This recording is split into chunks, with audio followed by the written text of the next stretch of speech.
And so, yes, I actually am recording this presentation, and so we will be sharing the recording as well.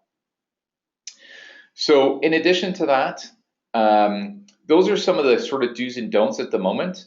But I would say no different than launching a company. Usually it's not the strategy that or the idea that dictates success. It is in the execution of the game plan. And so we're going to talk a little bit about that now. So success in the game plan. First and foremost, time invested is absolutely the number one key success factor. And key success factor is really an acknowledgement that a crowdfunding campaign is a full-time job.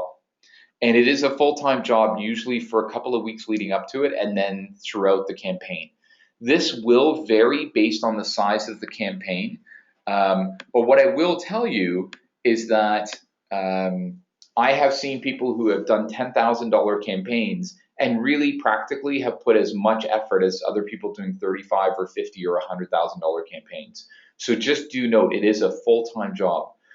Friends and family are absolutely pivotal to success, and their ability to support both financially as well as in sharing and getting the word out. A killer video is an absolute must. So that is what we would call table stakes. If you don't have a great video, it's just not going to happen. Awesome perks. We're going to get into that a bit more in detail in a few minutes. Press is so valuable in this process. We're going to talk a little bit about the timing of press and how to make sure that you do that well. And then the first 3 days that the campaign is actually live is also a great indicator of success. And we'll give some metrics on that. So to that end, preparing for your campaign, as we talked about earlier. Okay, it looks like Kamloops just came on audio. I can direct you to your phone. You can do the voice. Okay, 1 second. Did someone from Kamloops want to ask a question via audio, or is it okay if I mute you back again?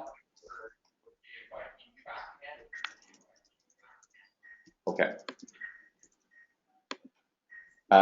No worries at all, Kamloops. I just want to make sure you guys didn't start hearing a bunch of feedback again. So that's great. So,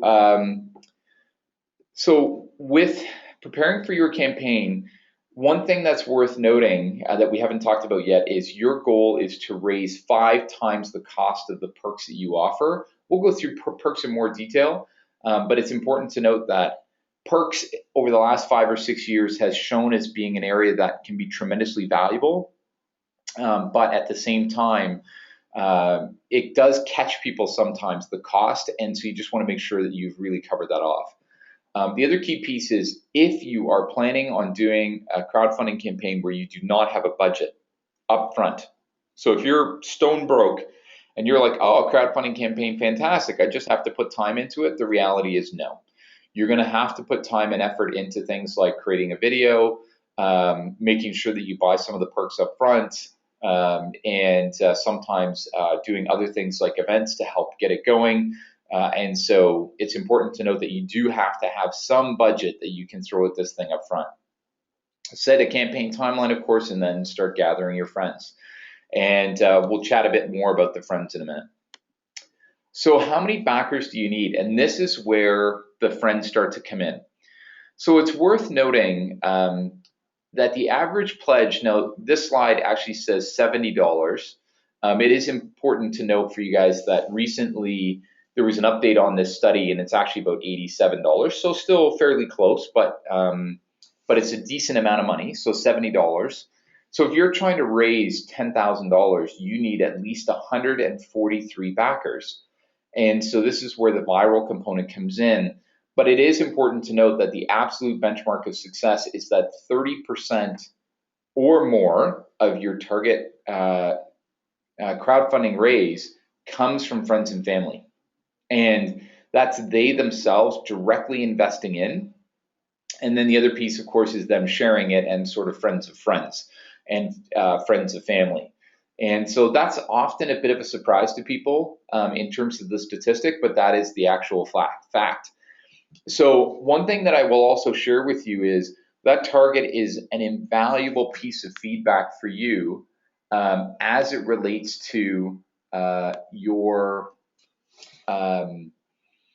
your own idea. And here's what I mean. So it is interesting to note that in the stats over the last 2 years, 16% of all crowdfunding campaigns did not raise a single dollar, which means that the idea was so bad and the execution was so bad that even their best friends and family wouldn't put a dollar into it. And so it's important to note that friends and family not only are pivotal to the raise, but they are pivotal to giving you quality feedback. So there was a question that was raised from Graham. Crowdfunding platforms in Canada, which ones work in Canadian context and what makes them effective? So an outstanding question. There are definitely global best practices around crowdfunding platforms. The ones that are absolutely the strongest, of course, are Kickstarter and Indiegogo by far.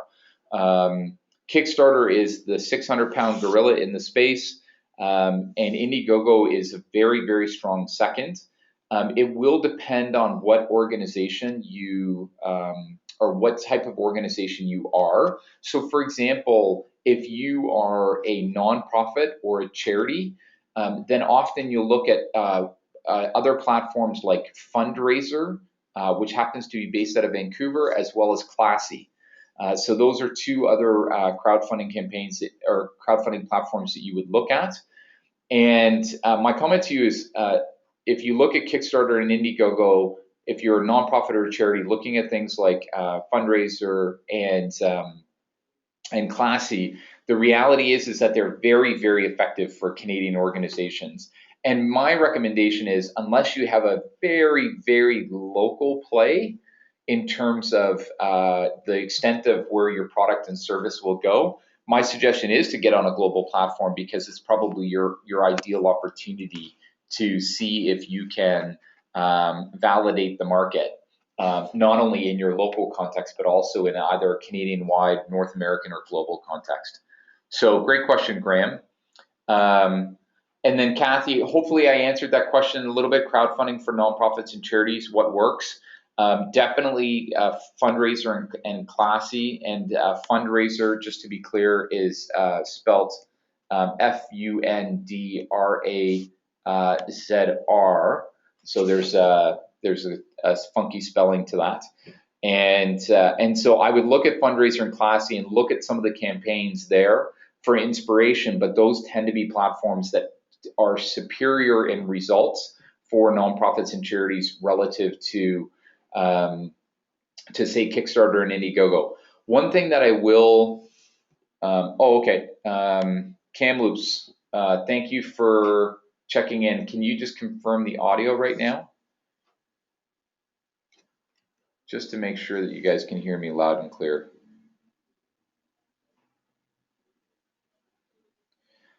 And okay, good. So just want to make sure that in this context, Nikki, who's a part of the Spring team, also notes that Be Generous is another nonprofit fundraising platform. And on a personal level, I do not have experience with Be Generous, but it is always valuable to look and see what's out there, what's growing in popularity, what's growing in terms of a community and a user base. To round out the answer on the nonprofit and crowdfunding, it is important to note that with nonprofits and crowdfunding, the same general rules apply. So I'm just going to skip back to this slide. If you are raising through crowdfunding, try and make it product and project related versus general use. That is usually the biggest difference for a crowdfunding campaign for a nonprofit or charity. So perhaps fundraising for a new space, fundraising to launch a new project initiative, something where you can really tell a very specific story is valuable for nonprofits and charities to crowdfund. So hopefully that answers your question at this stage. So what I'm going to do is I'm going to just skip back to where we were. So let's talk about video. So making a great video is really important for getting your story across. So in 2014, and certainly in the early part of 2015, campaigns that do not have any video at all do not succeed at all. It's a 100% failure rate. So if you do not have a video, then you won't be successful, period. Now, it is important to note that you can actually create a pretty high quality video, usually for around about $300. And that's usually a little bit of time, maybe hiring somebody who is really good at holding a camera steady, some pretty basic stuff. But the important part is to be authentic and to tell your story. People who just talk about technology, or people who just talk about the what was I going to say? The service tend to lose out. You want to talk about why. And so, as an example, about 2 years ago, there was a company that was making bamboo bicycles, and so they had a crowdfunding campaign, and they were very successful. And the reason they were very successful is because of the story. They were in the Southeast U.S. They were in a community that was a cotton producing community, and the cotton industry had collapsed. And what they had found was that bamboo liked to grow in the same climate and the same characteristics as cotton. And so they started to grow bamboo as a way to diversify the economy. And so building bamboo bikes was a way to actually foster two different industries, one being bamboo and the second one being a bicycle industry. And so people really found that story to be incredibly authentic. The video in that particular case probably showed the bike for, I'm going to say, maybe 45 seconds out of a 3.5 minute video. And so just to really give you a strong sense of the value of a story. You always include the hook. Why are you asking? What can people do to support you? And really give people an opportunity in the video to think about how their contribution will help, and how they can help not only in donating, but also in sharing the story out to their communities. And that really helps to increase the viral impact of your campaign. So your product website is actually usually the biggest oversight for people doing crowdfunding campaigns.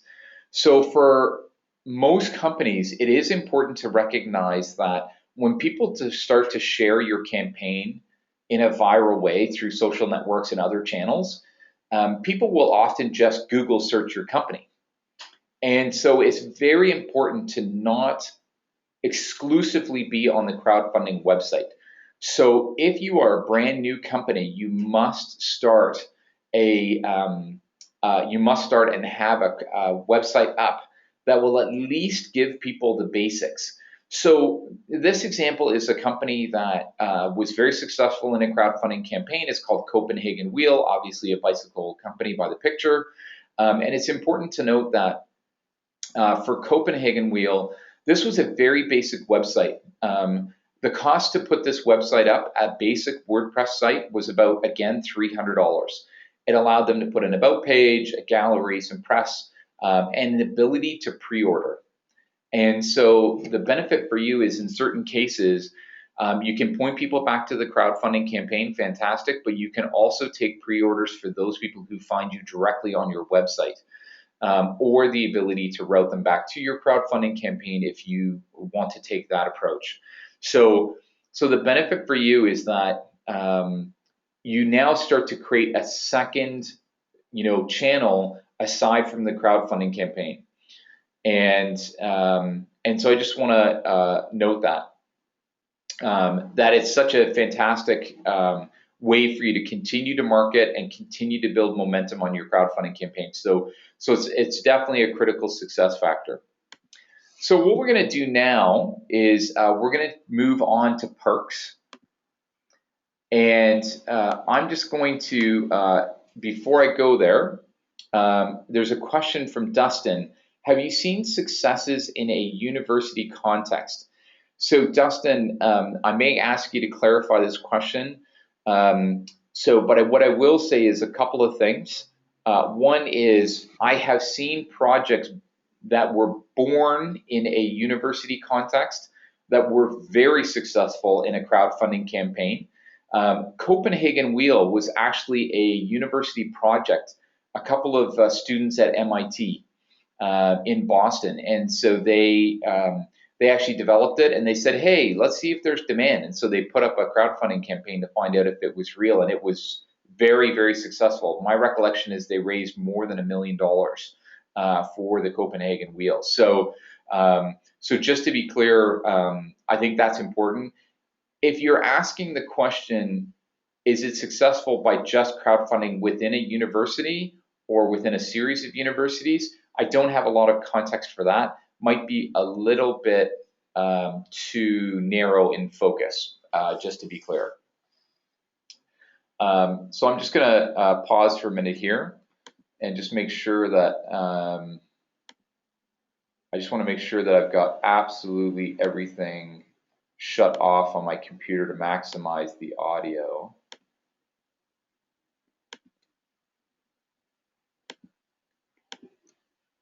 And I'll keep working on that.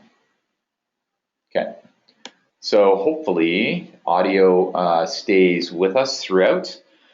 Okay, so I'm going to move on to, okay, so thanks for that. Another one, Karen, thanks for this. Soylent raised over $3 million and it was an MIT student. Apparently it pays off to be an MIT student in crowdfund, so fantastic. Good point, Karen, thank you.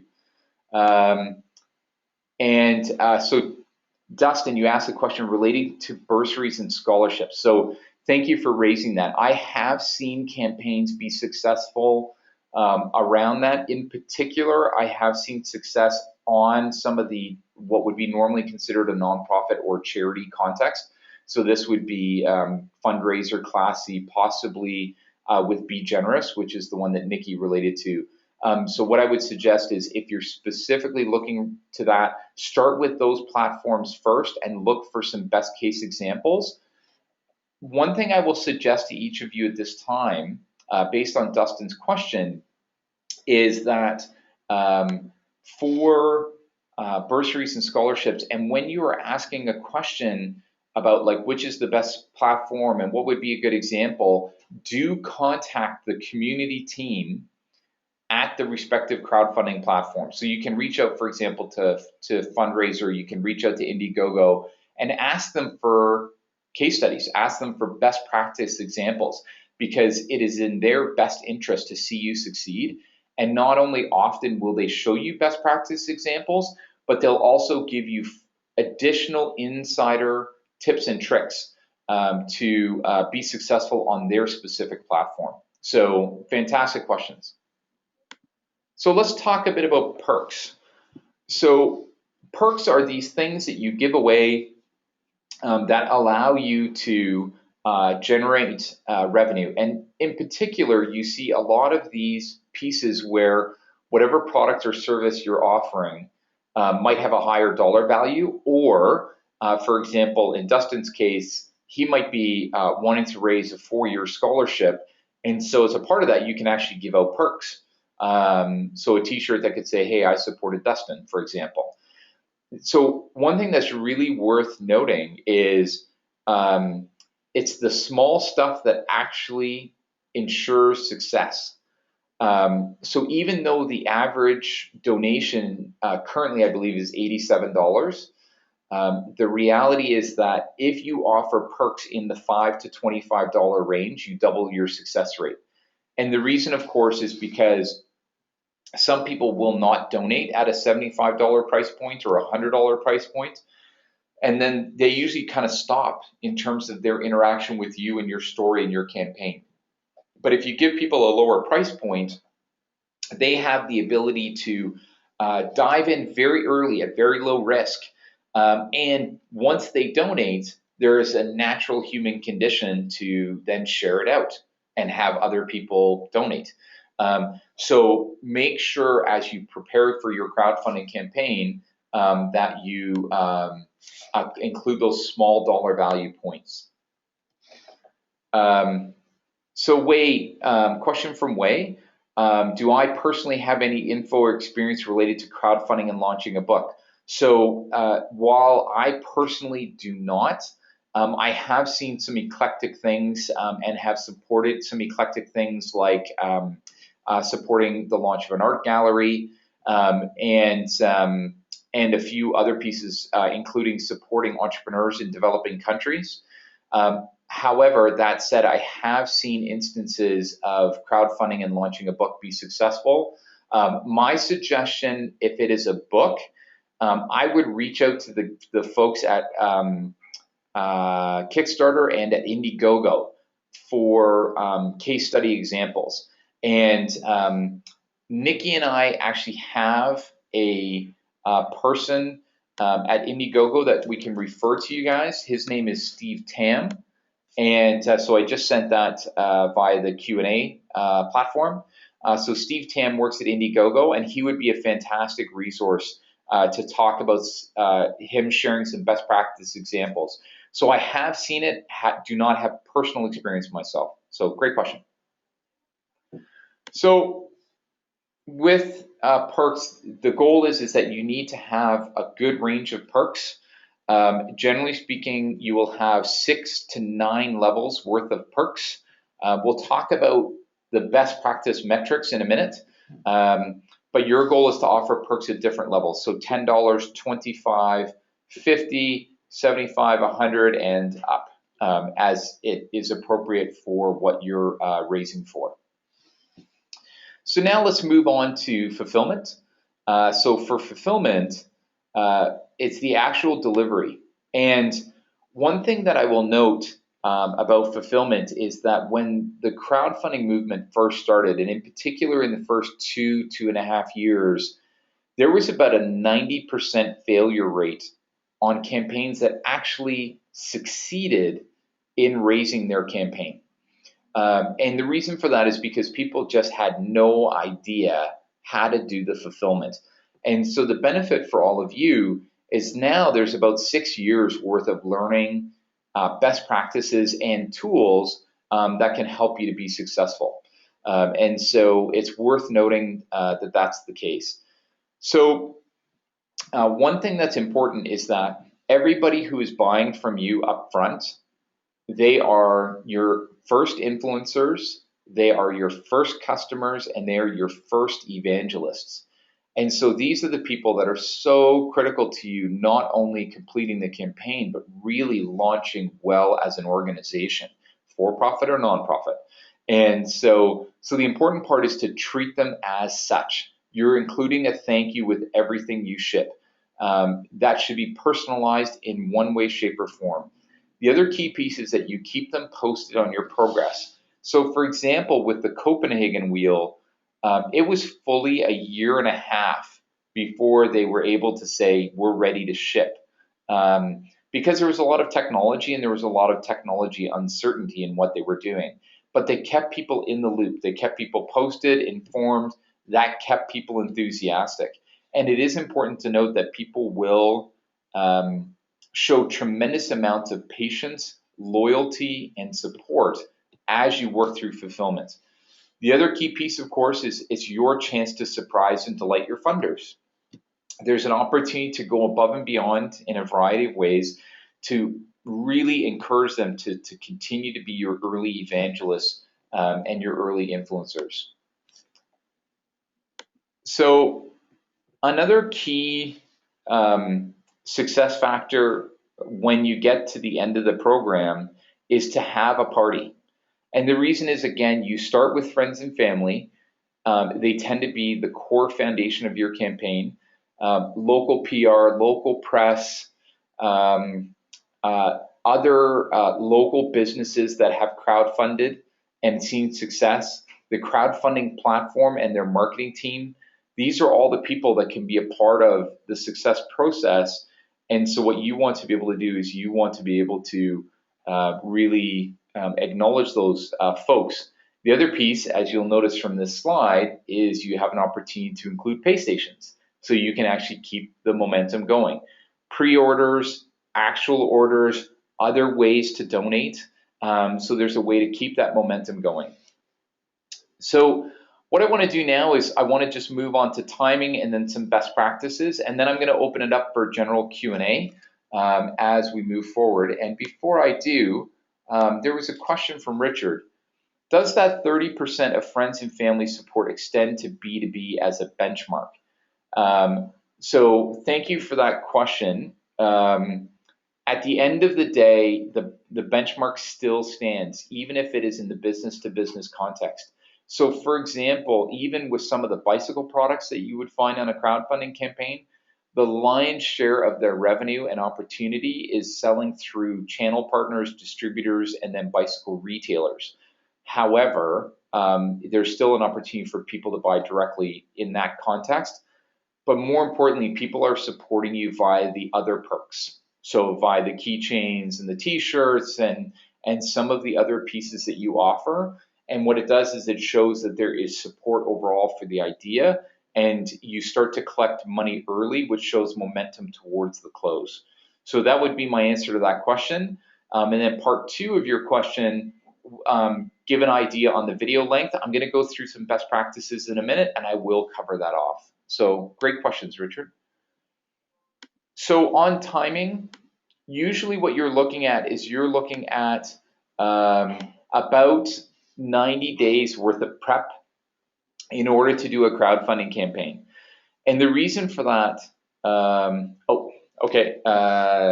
Kamloops, thank you for letting me know. That was a quick out and in. So I'll keep an eye on that and make sure that we're going well. So to that end, 90 days out, the important part is to film the video early. Many people, like it's kind of like doing a pitch, or it's the first time you're public speaking. The reality is the first time you do the video, it's not going to work, right? And it's cool because that's how you practice. That's how you get the right wording, the right imagery, the right kind of background. And so just buy yourself the time, because if you wait until a week out or 2 weeks out, you're really going to get pinched for time, and your video quality just won't be there. You start to write the draft campaign, and it's important when you write the draft campaign, you start sharing it initially with friends and family, and you say, hey, I'm thinking about doing this crowdfunding campaign. Here's what I'm thinking about doing. Why? Here's what I'm thinking about offering. Like, start to get feedback. But because you're asking for feedback, you're also letting people know in advance, which means they can start to get excited about it. Get that website up.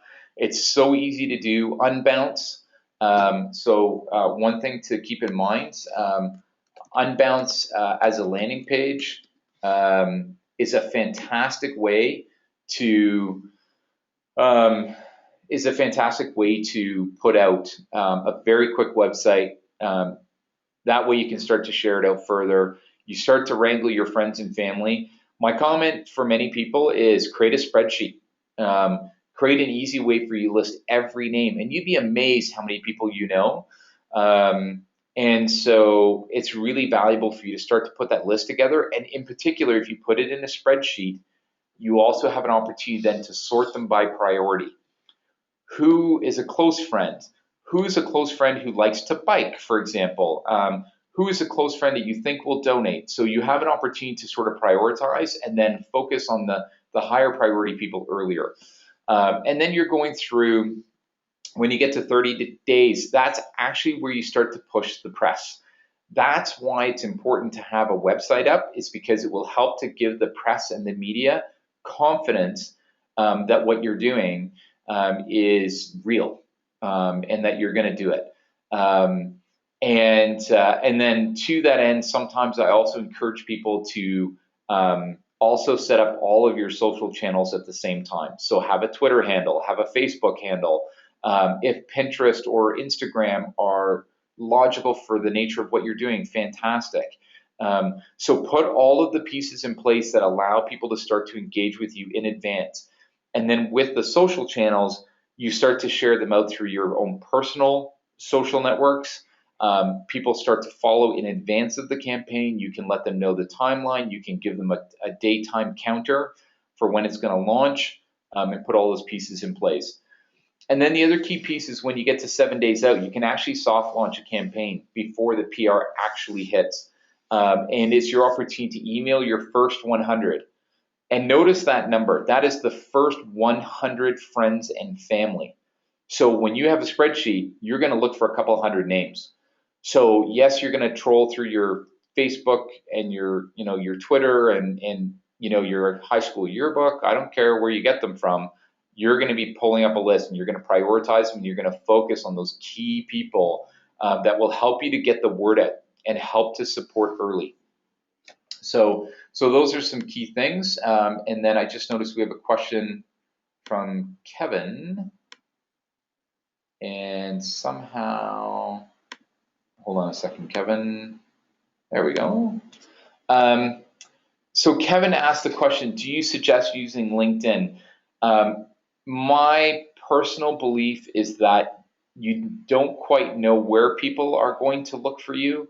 If it is a business, a for-profit business, then I do believe that LinkedIn is one of the channels that you will start up. It may not be your top priority channel, but personally, I think it is a baseline. It's kind of, LinkedIn now is everybody's business card and everybody's resume. So I do think that there's a lot of value in putting it out there.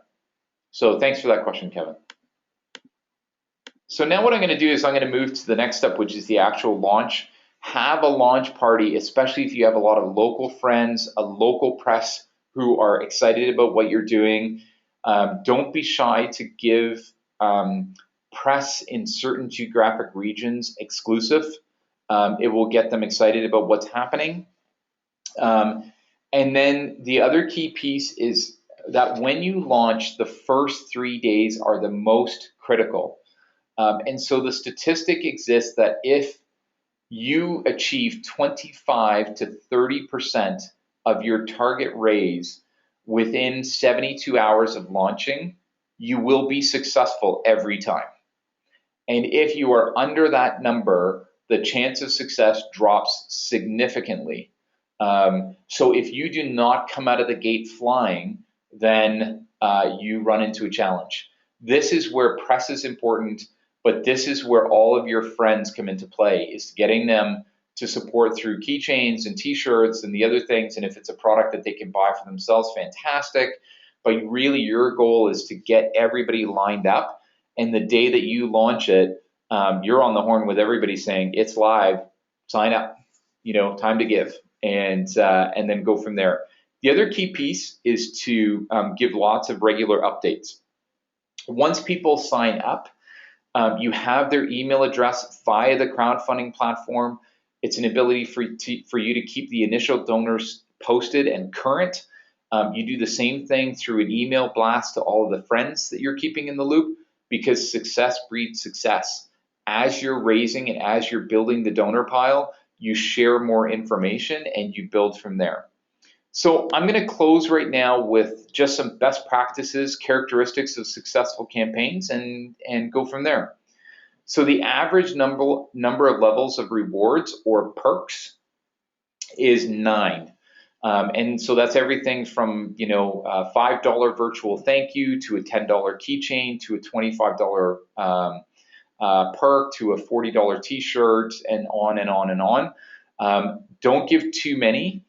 The average length of campaign is 35 days. Notice the number of updates. There's a lot of updates. You're giving updates a couple of times a week. Tends to be the key success factor. You're keeping people really current and you're really getting them excited about what is possible in the campaign. In addition to that, on average, and I don't think you can control this, but do note that 17 comments per campaign, it means that people are sharing. And when they're sharing on the campaign, it means they're going to be sharing outside of the campaign as well. We talked about the early perks level. Notice the number of Facebook friends. So if you are solo, you need to have 1,000 Facebook friends. And if you're doing it as a team, cumulatively, you need to have 1,000 Facebook friends. So my comment to you is, when you're 90 days out, start friending everybody you know on Facebook. And it's just the leverage effect of them liking it and sharing it, and then hopefully as well contributing to the campaign. So the benefit for all of us is we really have just great data to say, if I hit these numbers, I'm just increasing my probability of success. The average length of the video, so back to the earlier question that was asked, is 3 minutes. And it gives you enough time to tell a good story about why you're doing what you're doing, describe the product or service, and put in the ask. Ask on how to give, ask on how to support. So that's just a great standard best practice, again, across all successful campaigns. The average number of words, 609.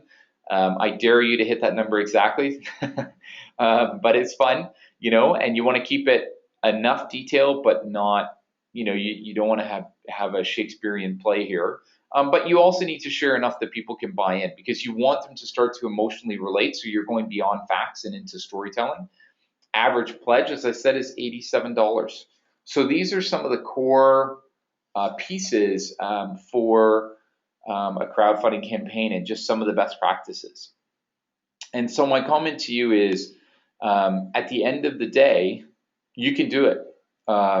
You have seen with crowdfunding, raising an estimated $35 billion this year, you can run a crowdfunding campaign and be successful.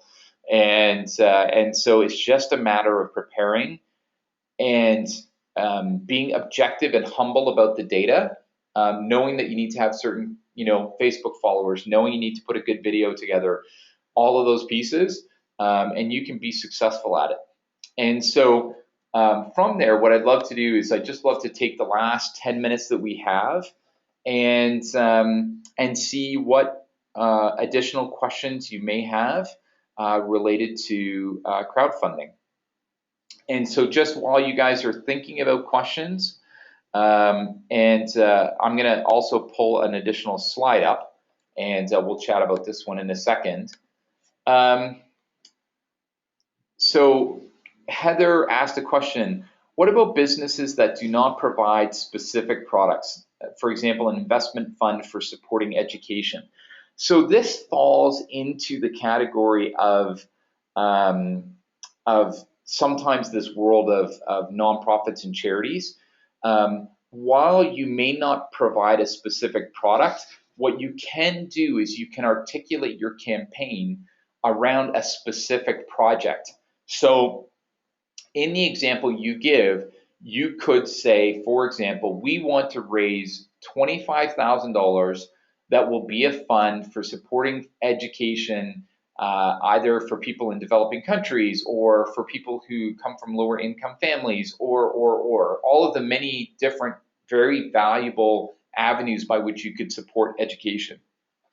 And so the benefit for you is, in the one that you described, the project actually can be described very specifically. Here's the amount that we want to raise. Here's how many students or programs we will support, over what time period, over what geographic area. That becomes very tangible, and people can rally around that. So my comment to you is, for that question, it can be possible for sure, because of the specific nature. Now, if you just said, hey, we're thinking about launching, we're thinking about supporting education and we're raising money, then yeah, that's too generic. You want to be nice and tight and specific about the nature of the campaign, what it's doing, when, and how, and still give great perks, right? Because people will want to know. They might want to have T-shirts with the name of the fund, or they might have virtual thank yous, or maybe everybody who supports the campaign, their names get written on the back of all of these certificates that you give supporting that education.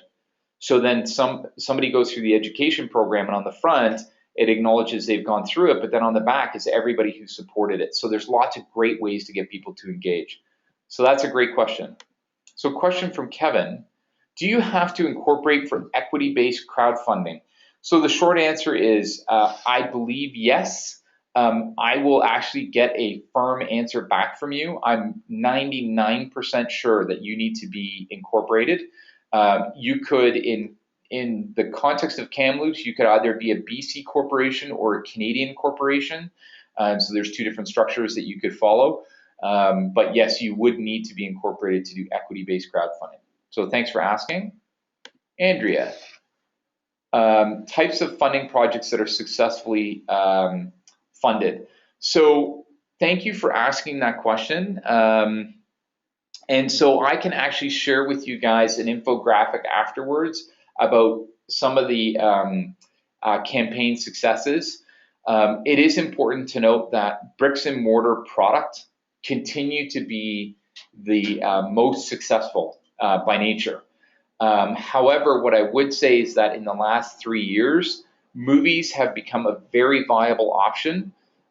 Movies have been quite successful. Books have also been successful. I will tell you that events have definitely been less successful. So those are the examples that you gave. Launching support of an entire new company has been successful. 3 years ago, you could not get an art gallery funded if your life depended on it. But now the success rate is increasing. Things that I have seen a lot more nonprofit and charitable campaigns are successful now, especially in the last 2 years, and especially where it is specific to an individual project with a known desired outcome. That would be another fantastic example. And then Nikki could probably also comment in chat more broadly about some things that she's seen. So I'll share an infographic that will give you a percentage breakdown of what works and what doesn't work, and then go from there. One thing that I will tell you for those in the room who care, mobile apps and games are generally not successful in crowdfunding. There are the rare instances that are successful, but the last I saw, I believe it was less than 20% success rate for mobile apps and games. So for what it's worth. Another question from Graham. So thank you for asking, could you please clarify what is equity-based crowdfunding? Equity-based crowdfunding is fundamentally a similar process to a Kickstarter campaign or to an Indiegogo campaign, what I will call a product or service crowdfunding campaign. What I will tell you though is instead of you offering perks like t-shirts or product or whatever, you're actually selling shares in your business. So up until about 2 months ago, when it became legal in BC and 5 other provinces, and it has been legal in Europe and in the US for a little while longer, you could only raise money through equity or selling of shares to what is known as accredited investors. So these are people who met certain minimum thresholds of income and assets. But now with equity-based crowdfunding, you can actually sell shares to anybody in any of those 6 provinces, including BC, into your business. So instead of selling for products, you sell for shares. And it's brand new. There's lots of pros and cons for doing it, but it is a potential option for people. And so I just wanted to mention that. And then we do have this face-to-face meeting that we're doing, panel talk tomorrow in Vancouver. And Nikki and I are looking at ways that we can actually either stream it or record it and share it as well. So thanks for that, Graham. Question from Dawn. For nonprofits, are charity numbers often used and how? You know, fantastic question, Dawn. I actually don't know the answer to that question. My gut tells me that people do not use charity numbers in general, and the reason is because the crowdfunding campaign can be supported by people often in many countries around the world, and so the process of donations and tax receipts, receipting them and all of those things generally is not applicable. However, what we will do is we will take that question back and we will get an answer for you on that to be sure. Okay, so great question, Don. We will get back to you on that. So just in case, I'll give you guys maybe like another 60 seconds or so just to see if there's any last minute questions. But what what I do want to do is just turn back momentarily to this one slide, which is when you are going through this process of thinking about and preparing for a crowdfunding campaign, do know that there are some phenomenal tools and platforms to support you now that did not exist back in 2007, 2009, even 2011 in many cases for crowdfunding campaigns. Shipping and fulfillment has been the greatest beneficiary of this innovation in the last couple of years. So people like Shipwire, ShipStation, Printful, and there's a few other people related to that, but those are fantastic examples. They have taken the guesswork out of fulfillment for the perks like t-shirts and keychains. They've taken the guesswork out of fulfillment for product, and people like Hootsuite really simplify your ability to stay connected with people over the course of the campaign. And so the benefit for you is the infrastructure now is there that didn't exist a couple of years ago, and so it's a lot more straightforward. So without any additional questions, and I do want to be respectful of everybody's time, we're coming up on 1 o'clock. So a couple of things that I want to share with you. First and foremost, I just want to thank you for taking the time to attend this webinar and to hear this story on crowdfunding. And over the last few months in particular, we at Spring have been working with great partners like Kamloops Innovation and also S3I here in Vancouver. And so it's just a real treat for us to be able to do this. So a couple of takeaways. If you have additional questions after the fact, you can contact either myself or Nikki, so keith@spring.is or nikki@spring.is. You can contact us and we can help in whatever way that we are able to.